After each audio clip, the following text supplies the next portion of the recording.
Welcome to Celeb Scene Central. Not only did the characters of Beetlejuice return to the town of Winter River, Con, but the actors themselves went back to their old haunt from the original 1988 film. The town of East Corinth, Vermont, once again served as a prominent filming location for the Tim Burton-directed sequel, premiering in theaters this September 6th.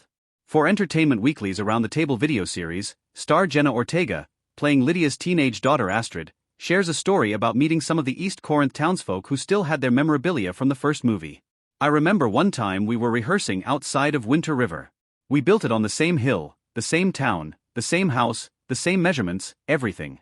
They had all the old notes from the original," Ortega says in a conversation with co-stars Michael Keaton, Monica Bellucci, Willem Dafoe, and Justin Theroux.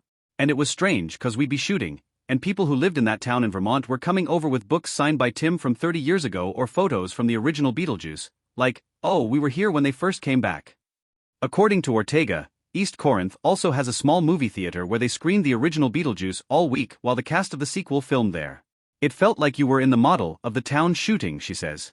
"I would call my mom, and my mom would try to talk to me about the day, and I would describe something to her, and she'd be so excited." Beetlejuice picks up years after the events of the original, where Winona Ryder's Lydia Dietz is now a single mom raising Astrid while working as the host of a TV show called Ghost House. When her father dies, Lydia takes Astrid back to the house in Winter River with her stepmother Delia, Catherine O'Hara, to pay their respects and mourn their loss. Of course, spooky shenanigans transpire, and a portal to the afterlife is accidentally opened, prompting Lydia to enlist the aid of a certain demonic bioexorcist who once tried to force her into marriage. "Tim and I had a deal where, first of all, how do you do this again? It's not like we sat down on the first one and thought, remember now in the first act this happens. And here's your character's arc, and all that," Keaton says.